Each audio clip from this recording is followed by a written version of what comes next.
Good morning, students.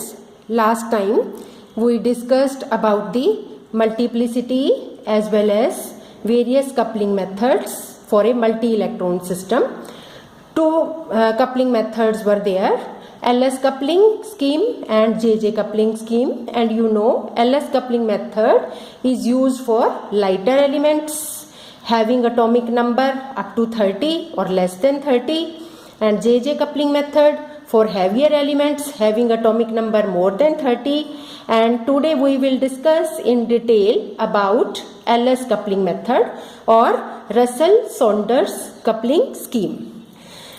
This scheme, it comprises of three factors: orbital angular momentum, small l, and this is because of the orbital motion of the electron.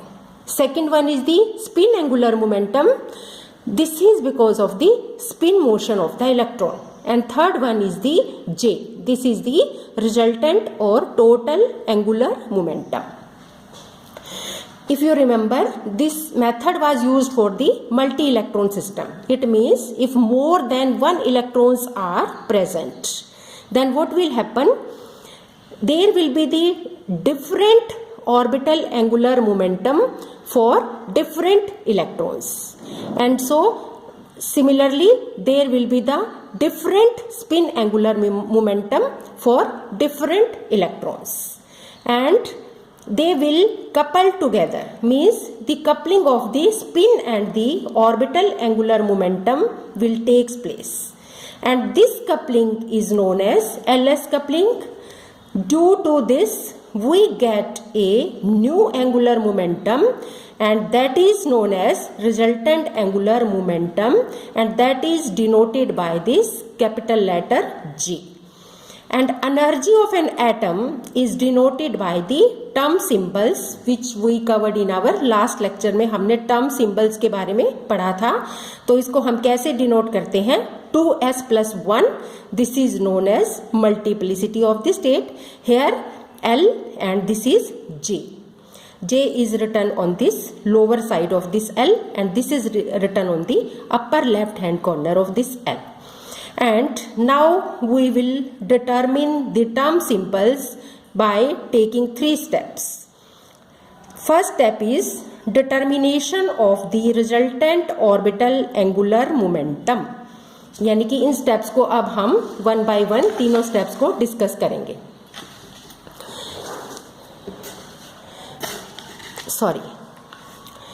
First step को हम LL coupling method भी बोलते हैं, और you can say this is the orbital orbital coupling और coupling of the orbital angular momentum. अब यहां पर आप क्या देख रहे हैं? When two electrons with angular momentum number L1 and L2 interacts with each other, the resultant angular momentum capital L is given by this particular formula. क्या formula है? दोनों इलेक्ट्रॉन्स का इंडिविजुअल L1 और L2 इंटरेक्ट करने के बाद जो resultant angular momentum आपके पास आएगी, कैपिटल L से इसको आपने डिनोट किया है, और इसकी वैल्यूज किस किस रेंज की होंगी? L1 प्लस L2 से up to L1 minus L2. For example जैसे 2 इलेक्ट्रॉन्स थे आपके, तो L is equal to first electron के लिए एंगुलर मोमेंटम L1, सेकंड के लिए L2. तो this is the vectorial sum of this L1 and L2, and you are to go up to L1 minus L2, and this diagram, this is showing the orbital motion of the electron and interaction of the orbital motion, or you can say orbital orbital coupling. अब इसको आप example से समझेंगे कि यहाँ पर orbital orbital coupling P2 electron के लिए कैसे हुई है. P2 electron means P orbital में आपके 2 इलेक्ट्रॉन है. अगर आपको याद हो L की small L azimuthal subsidiary quantum number की वैल्यूज कैसी थी? If it is 0 it correspond to the S subshell, if it is 1 it correspond to P subshell, if it is 2 it means electrons is in the D subshell. तो इसका मतलब P2 electron, दोनों ही electron आपके P में हैं, तो दोनों के लिए L की वैल्यू आपकी क्या आ गई? 1. यानी कि L1 is 1, and again for second electron you can से L2, सेकेंड इलेक्ट्रॉन के लिए अगेन इट इज 1. तो इन दोनों की रिजल्टेंट वैल्यू जो कैपिटल L से शो की गई है वो आप कैसे निकाल लेंगे? By using this formula L1 plus L2 and up to L1 minus L2, यानी कि फर्स्ट वैल्यू क्या आ जाएगी आपकी L1 plus L2 2, second value L1 plus L2 minus 1, then L1 L2 minus 2, और कब तक माइनस करते जाना है? जब तक कि लास्ट वैल्यू आपकी L1 माइनस L2 के बराबर ना आ जाए। तो यहाँ पर 1 plus 1 minus 1, again 1, and last value is L1 minus L2 यानी कि 0। तो इसके कॉरस्पॉन्डिंग अगर आपको स्टेट्स ध्यान हो तो 2L के कॉरस्पॉन्डिंग स्टेट क्या होगी आपकी D, 1 के कॉरस्पॉन्डिंग P और 0 के कॉरस्पॉन्डिंग S, ये आपकी स्टेट्स होंगी। Similarly if you have to calculate D2 electronic configuration, then you will get different states. Here these are shown S, P, D, F and Z. तो similarly you can calculate the resultant value of L, यानी कि D2 electron है आपका, तो D2 electron है तो L की value आपकी क्या हो जाएगी? L is 2. For first electron L1 is 2, second electron L2 again it is 2, then the resultant L is given by 2 plus 2, this is 4, again 2 plus 2 minus 1 3, 2 plus 2, और तब तक आपको लास्ट वैल्यू पे पहुंचना है जब तक कि लास्ट वैल्यू आपकी क्या आ जाएगी? This will be your L1 minus L2, यानी कि यू विल गेट हेयर 0। तो 0 के कॉरस्पॉन्डिंग आपकी एनर्जी स्टेट S होगी, 1 के कॉरस्पॉन्डिंग P, 2 के कॉरस्पॉन्डिंग D, 3 के कॉरस्पॉन्डिंग F एंड 4 के कॉरस्पॉन्डिंग आपकी G। और अगर आपको ध्यान हो यहाँ पे J लेटर हमने ड्रॉप कर दिया था, वो क्यों ड्रॉप किया था? ताकि आपको कंफ्यूजन ना हो किसमें, जो J लेटर है वो यहाँ पर आपने पीछे देखा कि दिस इज द रिजल्टेंट और दी ओवरऑल क्वांटम नंबर, तो यहाँ पर स्टेट में आपको J लेटर नहीं लेना है।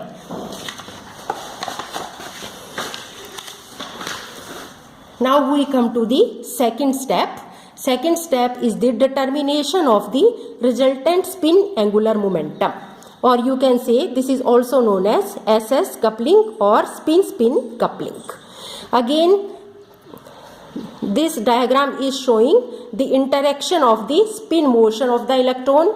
It means if more than one electron are present in a subshell, then their magnetic field will interact with each other to give the resultant value of the S, capital S, and this is shown by this letter capital S, and this is known as spin-spin coupling.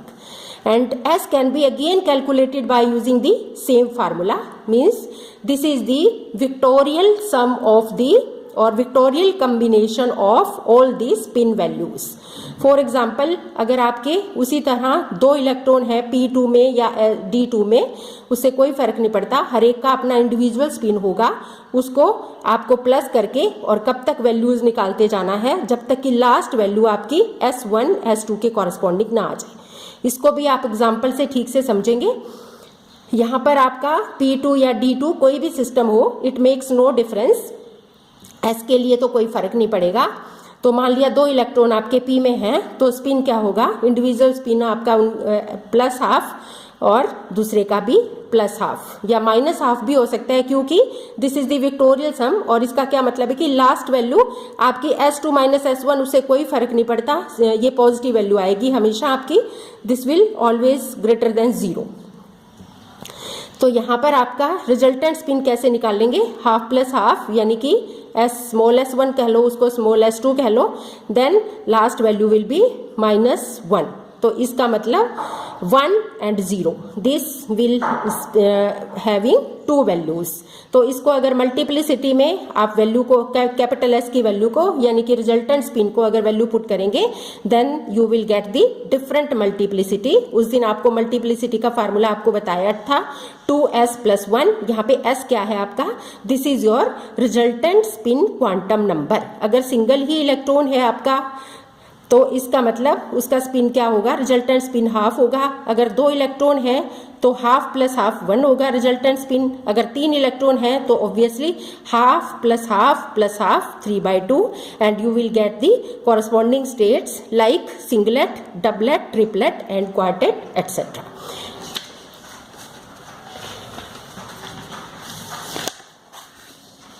Then we come to the third step. This is the determination of the total angular momentum J. अब J की value calculate करने के लिए क्या होगा, there will be the interaction of the spin और orbit spin motion of the electron as well as the orbital motion of the electron, and you can say the resultant spin of the electron, it will get coupled with the resultant angular momentum of the electron and it will results in the formation of a new quantum number that is J. तो यहाँ पर ये third method जो third step है आपका, this is known as spin orbit coupling और LS coupling. तो इसको आप डायग्राम से अच्छी तरह से समझ सकते हो।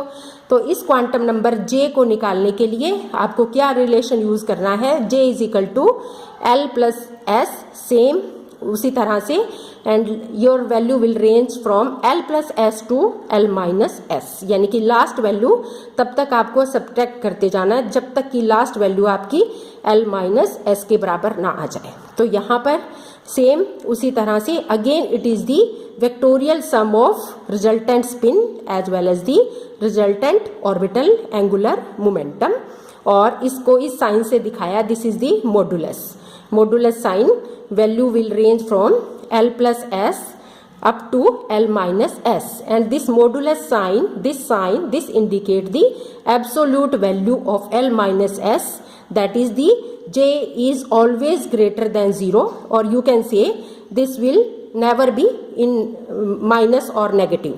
अगर S बड़ा है